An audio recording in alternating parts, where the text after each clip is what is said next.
No. Hello and welcome back to another Bible reading and discussion. Hello. We're going to finish up the book of Acts. Yeah, we're getting the Rome thing going. Close out chapter 26 with, if he hadn't appealed to Caesar. But Yeah. he did. So he's about to, basically the last two trips is his journey to Rome, and then what he kind of, when he gets to Rome, what his life is kind of like, really till probably the end. Probably. No, there are those who, of course, want to speculate. Yeah, so. At some point he died. Some point he executed, died. undoubtedly. I think he's not living yet still. No, I've not run into him. Yeah, he'd be very old. So, anyway, we're going to finish up Acts this week, and we decided to kind of wait. Don't want to do like Romans chapter 1 and then have to wait a couple. So we're gonna spend some time in Romans next week. Give you maybe a little bit of a lighter week this week, so that next week Get all prepared, rested up. Yeah, and Romans, because it's a little bit of a heavier book, we may spend a little more time than we have been. So they may be a little bit longer episodes. Right. Who knows? And a lot of what he does is thematic, and chapters kind of don't do that justice sometimes. Yeah, so if we decided to throw two chapters Hop together, about, or do a chapter and a half, who knows? We'll do it. Maybe we'll do section by section. We'll figure we out might just do that. what's a good flow. So, anyway, we're the masters of this. That's shit. it. We'll decide what's going to happen. But right now we're going to finish Acts, and Paul's about to set sail for Rome. Yes, he is. So, when it was decided that we should, by the way, we're in chapter 27. Yes. That we should set sail for Italy, they delivered Paul and some other prisoners to a centurion of the Augustan cohort named Julius. And embarking in a ship of Adramyttium, which is about to set sail to the ports along the coast of Asia, we put to sea accompanied by Aristarchus, a Macedonian from Thessalonica. The next day who gave me all these words? Right? That was me. The next day, and that's why you said it was my turn first. The next day we put in at Sidon, and Julius treated Paul kindly and gave him leave to go to his friends and be cared for. So here's an interesting thing. This man's a prisoner. He is. And he's getting privileges. He is, yeah. That your average prisoner, if he's in shackles, hey, go tell your friends goodbye. What? Come back. We'll see you later. They see something in Paul that he's not a runner. Trustworthy man. Right, yeah. And he's an honorable man. They know why he's even going to Rome in the first place. It's kind of his own decision. Yep. So I just find it interesting the way he responds. There's a message there for Christians to behave ourselves and be good, decent folks. You were talking about a neighbor that, you were just a regular guy, and they associate with preachers something other than just regular guys. The more regular good people that are out there just being regular good people, the more things happen. Yeah. So there's like a balance of being regular good, but also different, because there's good, and then there's what Christians try to do, go a step further sometimes and being more neighborly than. It would cause people to ask, Yeah. What's up with that? Yeah. So. And putting out to sea, from there we sailed under the lee of Cyprus, because the winds were against us. When we had sailed across the open sea along the coast of Cilicia and Pamphylia, we came to Myra and Lycia. There the centurion found a ship of Alexandrians sailing for Italy and put us on board. We sailed slowly for a number of days and arrived with difficulty off Cnidus. I think that's how it's pronounced. I guess. You might want to look at your maps and see how this is going there. Yeah, it's a nice little trip. And as the wind did not allow us to go any further, we sailed under the lee of Crete, of Salmon. A lot of sailing talk here. Yeah. Coasting along it with difficulty, we came to a place called Fair Havens, near which was the city of Lasea. Now, what you're just seeing is, though he's on his way, God's kind of leading to Rome, this isn't an easy trip. No. In fact, travel back then of any length was not an easy thing. Yeah, especially sea. They didn't have the ships that we would consider to be good vessels subject to go on. winds and weather and all that. Yeah, and yet Paul, what we're going to see, keeps, think about it. You're in prison. You're being taken away from your friends. You're on a ship that's just, you're not getting anywhere. There's all the chance of just becoming disgruntled and bitter and allowing a little bit of that to seep out. A whiner. Yeah, a complainer. Paul doesn't do that. Since much time had passed and the voyage was now dangerous because even the fast was already over, Paul advised them. So I'm assuming since they're getting to spend a lot of time with Paul. This probably is not his first He's conversation. become like a bud. Yeah. Sirs, I perceive that the voyage will be with injury and much loss, not only of the cargo and the ship, but also our lives. But the centurion paid more attention to the pilot and to the owner of the ship than to what Paul said. He didn't realize Paul's got connections. Yeah, well, he's not a sailor, No. so why But would Jesus he? wasn't when he told Simon Peter to put the net out. God knows stuff. He does. And because the harbor was not suitable to spend the winter in, the majority decided to put out to sea from there on the chance that somehow they could reach Phoenix, a harbor Let's of do Crete, this. facing both southwest and northwest, and spend the winter there. Here's an interesting fact that I'm thinking about while I'm reading. If this was, a lot of people think these are like made up stories, and Yeah, you don't make up there's stories a like that. lot of weird detail in here Yeah. of just where they went, how long they spent there, the hardships. That would be unnecessary Yeah. if you were just trying to convince somebody No. of one singular specific narrative. This is real life. This is like life happens this way. Yeah, life happens this way. Paul's living life, and they're recording what actually happened. Gospels, many of the things you see, if you were going to make up Jesus, first of all, it wouldn't have been nearly as good as what we have. Yeah. But there's so much in there that you just wouldn't have put in there. And especially writing during that time, many of the things that Jesus said were counterintuitive to the Oh, yes. local populace and culture. And the fact that someone during that time would have made that up to appeal to Right. first It's not a century. good selling point. No, nothing about what Jesus really is offering besides if it's the truth. Would it appeal They did crucify him, as I recall. if he wasn't a real person, real events, and people actually saw it? Because a lot of times people are like, if I didn't see that, I wouldn't have believed it. Exactly. Or Yeah. what? I wasn't expecting that. Yeah. When I was in New Zealand, we were there for 3 years, there was a documentary called Jesus the Evidence, which was very ill-named. But they were interviewing this Jewish rabbi about miracles. And they asked him, do you think Jesus worked miracles? He said, yeah. He said, the way they're written, they're not contrived, they're natural, they flow with his ministry, they make sense, all of that. And they do. And then he said, do you think he was the Messiah? He said, no, because no Jew would claim to be the Son of God. So, okay.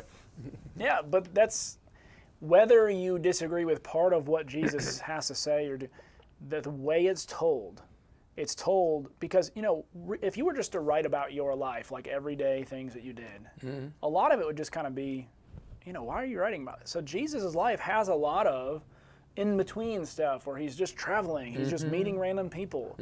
And Because life is that way. it's not always grandiose. No. It's not always... Very commonplace at times. Yeah, so.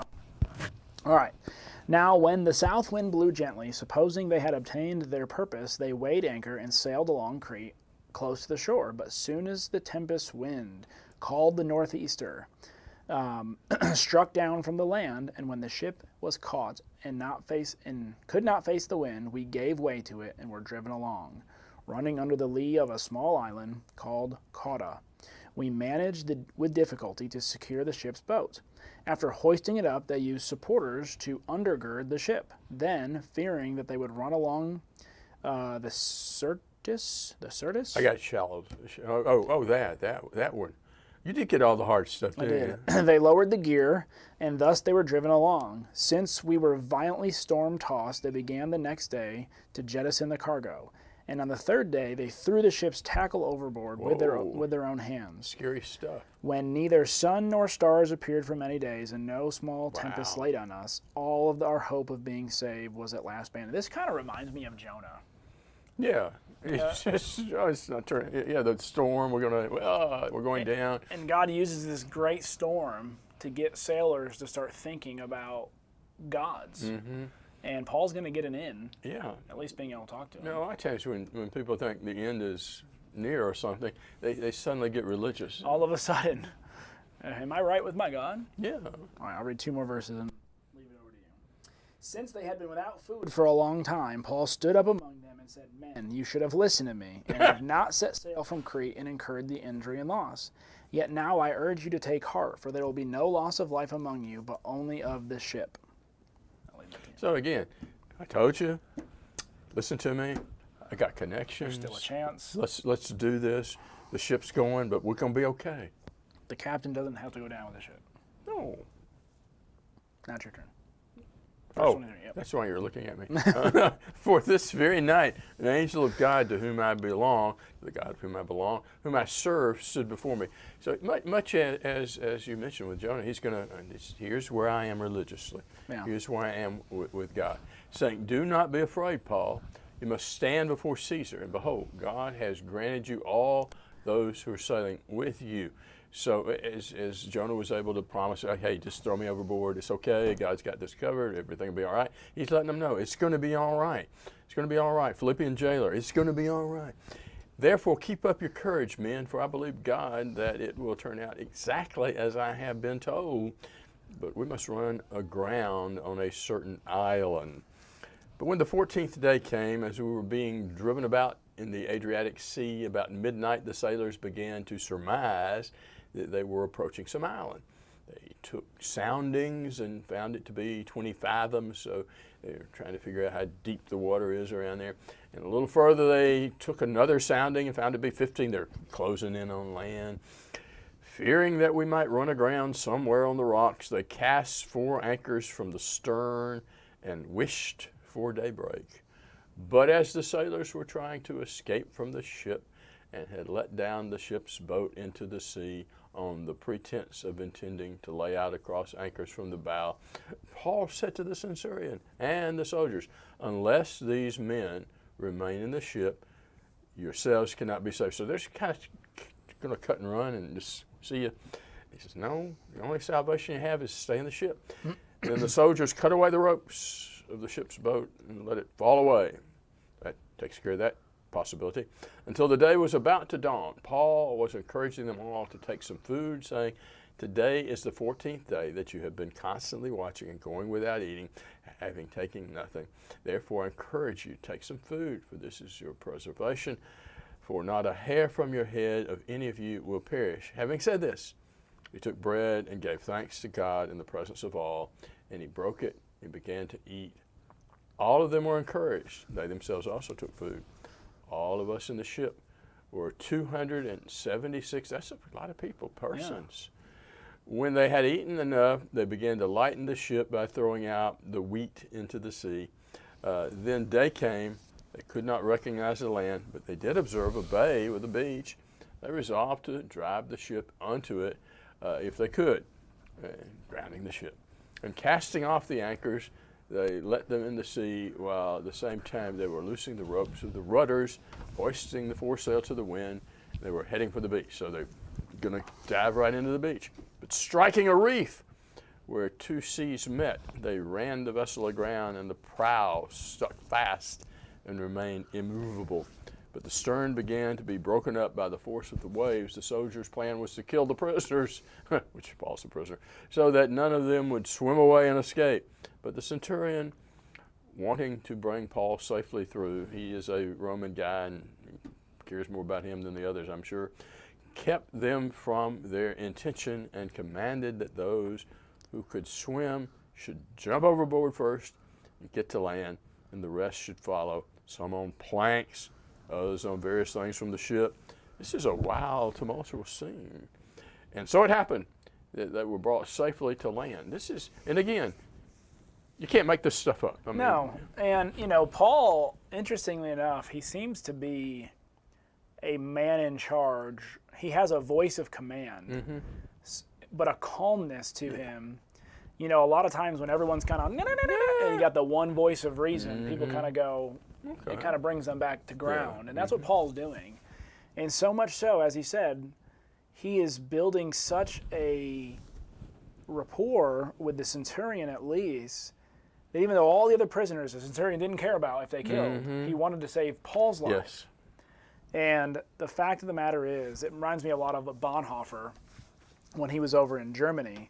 And we've got accounts of prison guards who were Nazis who literally would sneak him extra rations. Because him. He was trustworthy, he was a good man, he was moral. And they felt bad for the times where they were told to mistreat him. Yes. And they always kind of gave him preference, and which allowed him to minister to them, minister to other people. So our Christianity is not just a morally good. It's practical. It's not a building religion. It's not a Not ritual just- religion. So much of the New Testament is just about conducting yourself honorably out in the world.